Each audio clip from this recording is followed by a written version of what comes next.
ہم نے کوشش کی ہے کہ ہم بات کریں فاروق ستار صاحب ایم کیو ایم کے بہت سینئر رہنما ہیں.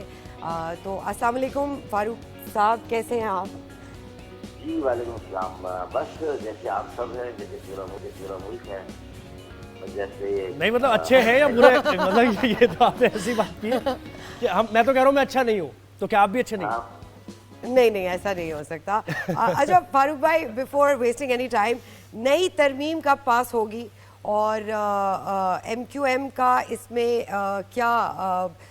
ویژن ہے, کیا ڈائریکشن دیکھتی ہے, اور یہ ڈرافٹ کیا آپ نے پڑھا ہے؟ کیونکہ یہ بڑا ایک سیکرٹ ڈرافٹ ہے جو ابھی تک ہمیں نہیں پتہ چلا ہے اس میں لکھا ہوا کیا ہے, اس میں کیا ڈیمانڈز ہو رہی ہیں, کیا پالیسیز میں چینج لانے کی بات ہو رہی ہے. تو کیا آپ آگاہ ہیں اس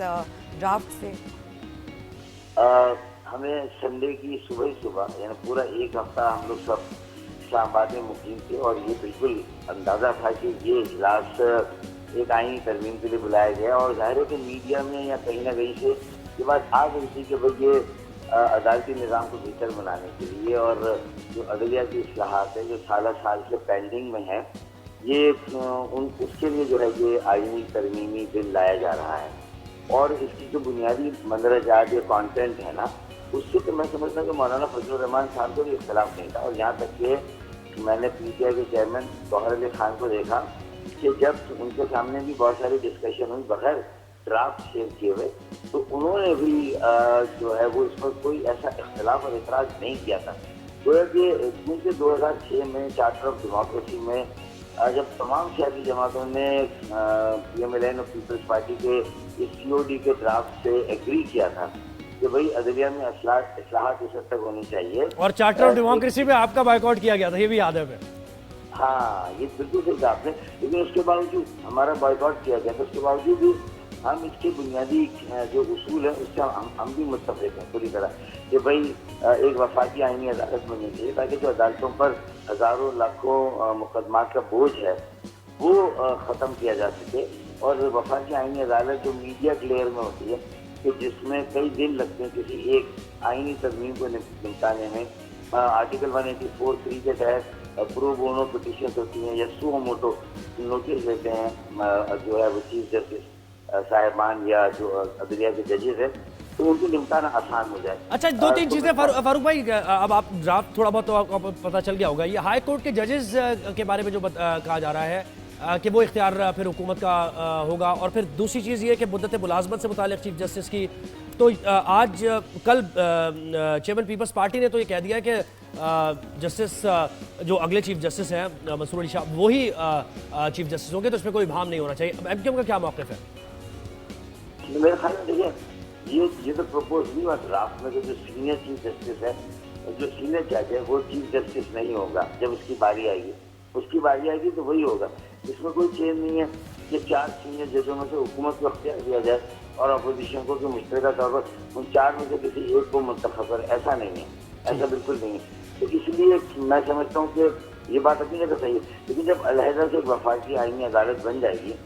تو اس میں پھر جو چیف جسٹس ہوگا اس کے تقرری کے لیے جوڈیشل کمیشن کو, جس میں اپوزیشن کے بھی اراکین ہوں گے اور حکومت کے بھی اراکین ہوں گے, تو میرے خیال میں یہ بات معقول ہے, مناسب ہے. اس پر تقریباً سب کا اتفاق ہے کہ جوڈیشل کمیشن میں پارلیمان کی بالادستی کا تقاضا ہے کہ حکومت کے اور اپوزیشن کے اراکین ہوں, سینٹ اور قومی اسمبلی کے اراکین ہوں. تو میرے خیال میں یہ ساری باتیں تو اپنی جگہ پر بالکل ٹھیک ہی, لیکن چونکہ یہ ڈرافٹ شیئر نہیں ہوا, مختلف جماعتوں کو ایکسکلوزیولی انگیج نہیں کیا گیا, ان سے سلام مشورہ نہیں ہوا, ان کو ریچ آؤٹ نہیں کیا گیا, تو اس لیے آخر میں آتے جو یہ فمبل ہو گیا. فاروق صاحب یہ بھی بتائیے گا کہ ہم دیکھ رہے ہیں کہ مولانا صاحب کا کانسٹنٹ ایک ڈائلاگ ہے جو چل رہا ہے, 12 سیٹیں ہیں مولانا صاحب کی اس میں, اور ہم نے یہ بھی دیکھا ہے پچھلے وقت میں کہ ایم کیو ایم جو ہے اس نے بہت ساری گورنمنٹ کو ساتھ بھی دیا ہے, اس کو اس کو سپورٹ بھی کیا ہے, لیکن اس وقت ایم کیو ایم کی طرف سے ایز سچ کوئی اسٹیٹمنٹ نہیں ہے. کیا آپ کو لگتا ہے کہ ایم کیو ایم کو فار گرانٹیڈ لیا جا رہا ہے؟ دیکھیے یہی بات تو تھی نا کہ کم از کم مجھے بھی ایک سیاست کرنی ہے, اپنے ووٹ بینک کے ساتھ ایک کنیکشن رکھنا ہے. ان کی ضرورتیں پورے ملک میں مہنگائی, بے روزگاری, گیس, بجلی اور تیل کی قیمتیں جس طرح آسمان سے بھی اوپر چلی گئی ہے, تو ظاہر ہے کہ ان چیزوں پر ہمیں بھی احساس ہے. ہم نے بھی کہا بھائی آپ لوگ احساس کریں, وہ درد پیدا کریں, محسوس کریں کہ اگر یہ آئینی اصلاحات پر مشتمل یہ آئینی ترمیمی بل اگر ملک کی استحکام کے لیے ہے, بالکل ایک اچھا مقصد ہے. اگر حکومت کو بھی ایک اپرچونیٹی دیتا ہے کہ تھوڑا سا فری مائنڈ کے ساتھ آگے بڑھے, اب ڈیلیور کرے, اب پرفارم کرے, تو چلیں. اگر اس میں بٹرنس ہے بھی تو فاروق بھائی یہ بتائیے کہ بی این پی مینگل نے محض 2 ووٹوں کے بدلے اپنے 2000 لاپتہ افراد کی بازیابی کا انہوں نے مطالبہ کیا ہے.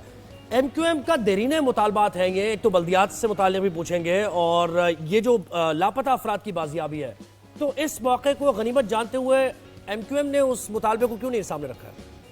دیکھیے ایم کیو ایم نے اگر پبلک میں اس طرح کی باتیں نہیں رکھی تو اس کا یہ مطلب تھوڑی ہے کہ ایم کیو ایم نے یہ مطالبات نہیں رکھے ہوں گے اور یہ بات نہیں کی ہوگی. لیکن چونکہ انہوں نے ریچ آؤٹ لیٹ کیا اور مندرجات یا جو کانٹینٹس کی تفصیلات تھیں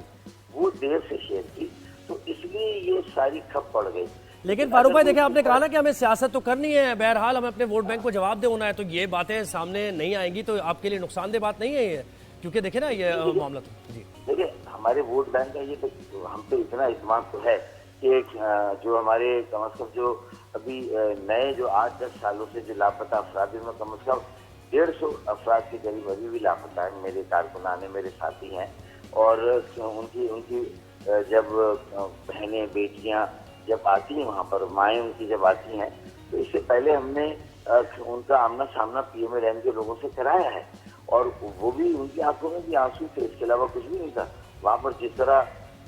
ہائے کار مچتی تھی, جس طرح لوگ اپنی جو داستان سناتے تھے, تو ظاہر ہے کہ وہ اگر ان کے لیے کچھ نہیں کیا گیا تو پھر ساری سیاست بیکار ہے. جی اچھا فاروق صاحب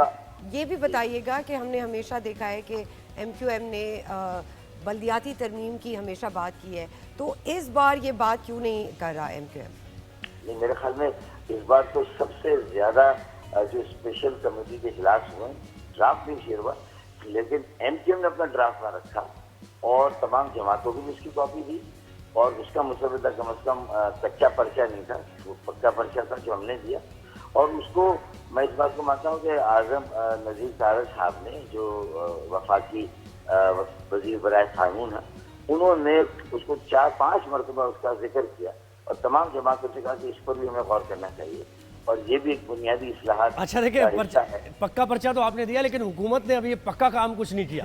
کچا سا کام ہوا, کچا پکا سا, اس کی وجہ سے نہیں. بات ہے نا کہ مجوزہ مسودہ ہے وہ بھی شیئر نہیں ہوا, جو کچا مسودہ ہے پرچہ وہ بھی شیئر نہیں ہوا. تو بس حکومت کو بھی چاہیے کہ تھوڑا سا اور وہ کھا لیں نہیں. اچھا یہ بتائیں فاروق بھائی, اب آگے کی بات کرتے ہیں, آگے یہ کب تک ہو جائے گا؟ آپ یہ سمجھتے ہیں مولانا صاحب کو منا لیا جائے گا اور ایمیکیبلی یہ معاملہ حل ہو جائے گا, ترمیم ہو جائے گی؟ کیونکہ دوسری طرف بڑا اس پہ دیکھیں بیک لیش آ رہا ہے, دوسری طرف یعنی اپوزیشن یہ کہہ رہی ہے کہ یہ تو عدلیہ پر ایک حملہ ہے, آزاد عدلیہ پر یہ حملہ کیا جا رہا ہے, اس کو ہم نہیں ہونے دیں گے.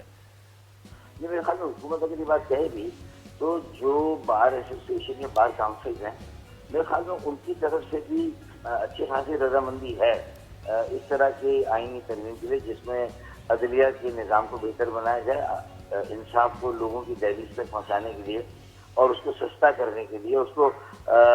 مناسب وقت میں نپٹانے کے لیے. تو میرے خیال میں اس بنیادی پرنسپل سے تو سارے وکلا بھی مکمل طور پر متفق ہے, اس میں مجھے کوئی دو رائے کی نظر نہیں آتی. لیکن اپوزیشن. اچھا دیکھیں فاروق بھائی, آپ نیگوسیشنز میں آپ کا ایک تجربہ ہے, بہت زیادہ ایم کیو ایم کے جو لوگ ہیں بڑے رچ ہیں یعنی when it comes to politics, تو رانا ثناء اللہ یہ کہہ رہے ہیں کہ جو حکومتی مذاکراتی ٹیم تھی اور وفاقی وزیر قانون کی انہوں نے بات کی, اور انہوں نے کہا کہ یہ وفاقی وزیر داخلہ یہ اس طریقے سے کنونس نہیں کر سکے مولانا صاحب کو, اور اسی وجہ سے ڈیلے ہو گیا ہے. تو آپ کیا سمجھتے ہیں؟ فیصل وارڈر نے بھی کہا کہ حکومت نااہل ہے, یہ نااہل ہی حکومت کی, نہیں کر پائے یہ. دیکھیں نا, اب یہ والی بات تو تقریباً میں نے بھی انہی لفظوں میں کہی نا کہ نااہلی ہے, عدم تیاری ہے, اور جو ہے وہ جو سیاسی طریقہ ہے لوگوں کو انگیج کرنے کا اور ان کو جو ہے ان تک بات پہنچانے کا, تو میرے خیال میں اگر وہ اختیارات نہیں کریں گے, ان کو انگیج نہیں کریں گے, تو پالیٹکس کا نام ہی انگیجمنٹ ہے نا, کہ آپ ان کو ہم خیال بنائیں, ہم نوا بنائیں. کچھ نکات جو کہ صریحاً قابل قبول نہیں ہو سکتے, یہ کم از کم اس آئینی ترمیم کا حصہ سے اس کو پینڈنگ میں ڈالے, اس کو آئندہ کے لیے. اور اب تو یہ اسپیشل کمیٹی اس جواز سے بن گئی کہ وہ جو پارلیمان پہ ریڈ ہوا تھا جس کو سبھی نے ناپسند کیا. سبھی نے کہا کہ ایسا نہیں ہونا چاہیے. 2 wrongs do not make a right. کہ اگر علی امین گنڈا پور نے تمام حدود کو کراس کر دیا, اخلاقیات ہو, سیاست ہو, سارے اصولوں کو بالائے طاق رکھا. بالکل صحیح کہہ رہے ہیں آپ فاروق بھائی, تھینک یو سو مچ.